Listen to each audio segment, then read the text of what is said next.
After exercise 1.1, let's start exercise 1.2. In the first question, we have to express the given number as the product of its prime factors. 6th class में हमने prime factors के कुछ method सीखे थे, वही same चीज़ है. Don't be confused in that.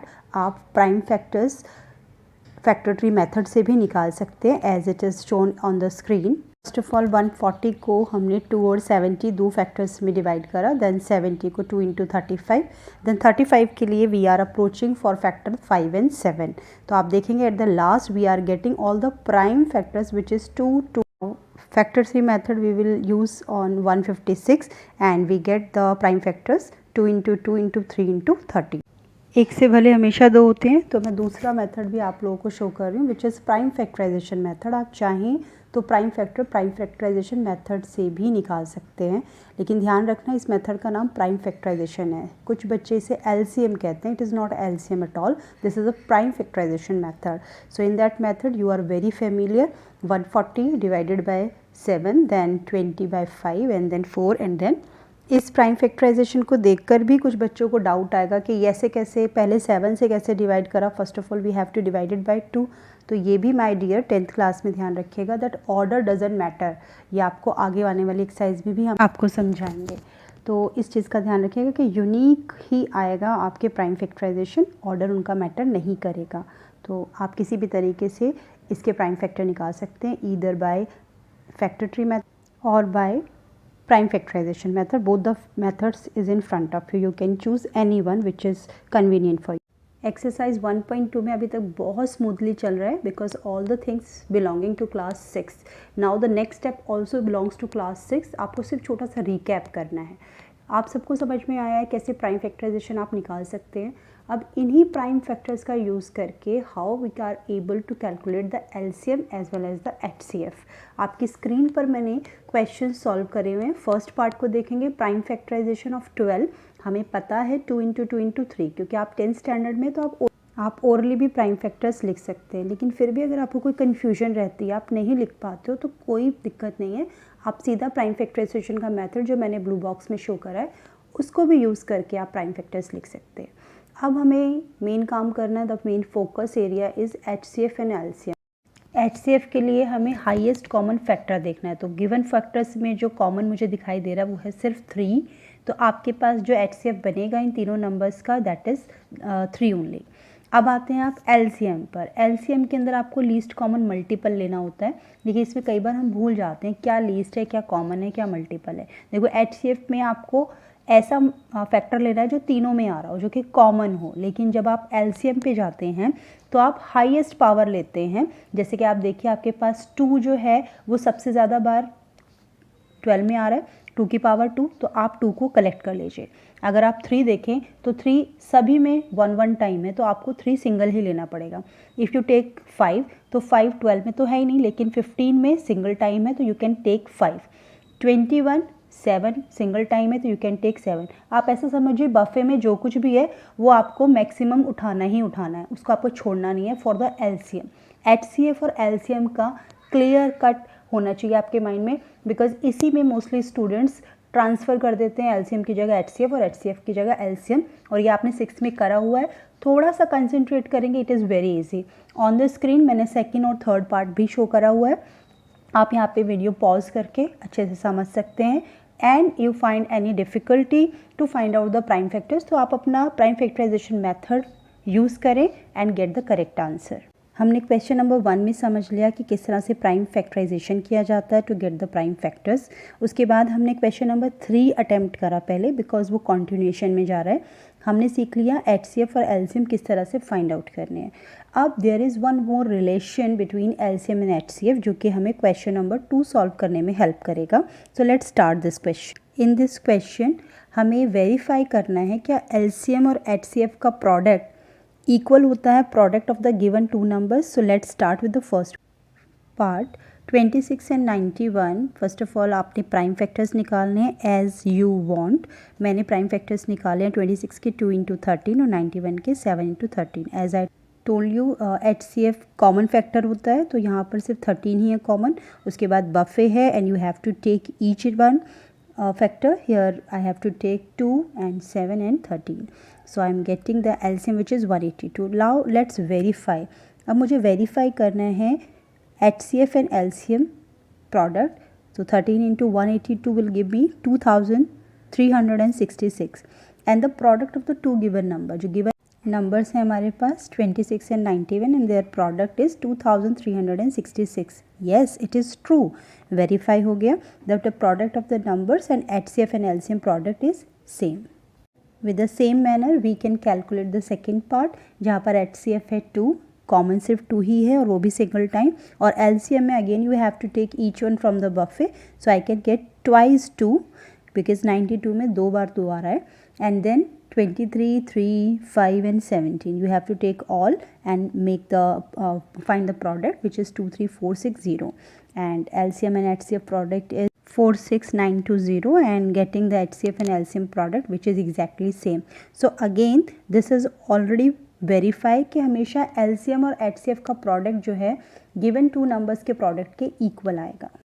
Screen पर थर्ड पार्ट भी आपके लिए शो हो गया है which is also proving that the product of 2 number is equals to HCF into LCM. Question number 2 पर बेस्ड मैं एडिशनल एक और वीडियो डिस्क्रिप्शन बॉक्स में डाल रही हूँ जो कि आपको कॉम्पिटिटिव एग्जाम्स में बहुत हेल्पफुल रहेगा.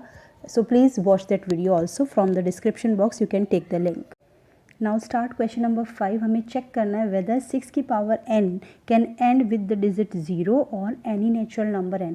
ये क्वेश्चन थोड़ा सा समझने में डिफ़िकल्ट लगता है बट अगर इसके सॉल्यूशन पे जाएंगे तो इट इज़ वेरी सिंपल. लेकिन मैं इसका सॉल्यूशन इस तरीके से नहीं, पहले आपको सिंपल वे में समझाना चाहती हूँ. तो लेट्स स्टार्ट. क्वेश्चन में दिया हुआ है 6 raise to the power n और जो n है that for any natural number and natural number always start from 1. तो मैंने n को पहले रिप्लेस करा 1 से, तो 6 raise to power 1 is equals to 6. अगर 6 की पावर 2 है so it will become 6 into 6 36.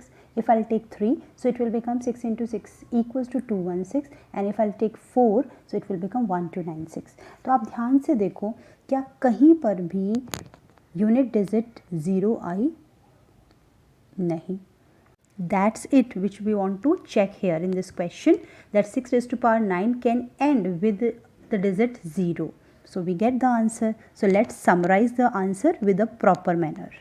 अभी हमने क्वेश्चन को अच्छे से समझ लिया, उसके आंसर को भी समझ लिया. अब उसको एक अलग वे में हम क्वेश्चन को 10th स्टैंडर्ड के वे में आंसर करने की कोशिश कर रहे हैं. हमें पता है कि if a number and with digit 0 तो डेफिनेटली वो 10 से डिविजिबल होगा.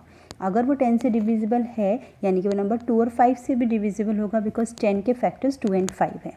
और अगर आप प्राइम फैक्टराइजेशन करें 6 का तो दैट इज़ 2 into 3. उसमें 2 तो आता है लेकिन 5 नहीं आता. इस वजह से हम कह सकते हैं कि we can observe that 5 is not in the prime factorisation of 6. Hence for any value of n 6 raised to power n will not be divisible by 5. So we got the final answer that 6 raised to power n cannot end with the digit 0 or any natural number n. That's it. In this question try to understand the language of the question first of all. Question में लिखा है explain करना है that the given two numbers are composite. सबसे पहले we should know what is composite. So again I have to give you the expression of your 6th class prime numbers which are having only the two factors, one and the number itself, and composite numbers are having more than 2 factors. इसी concept पे काम करते हुए we can get the answer of the given question. ये जो question हमारे पास है उसमें लिखा हुआ है 7 into 11 into 13 plus 13. सबसे पहले हम इसमें से 13 कॉमन निकाल लेते हैं. 7 into 11 into 13 पूरा एक बंच है. जब इसमें से आप 13 कॉमन निकालेंगे तो we get 7 into 11 into 1. into 1 लिखने की कोई नीड नहीं है.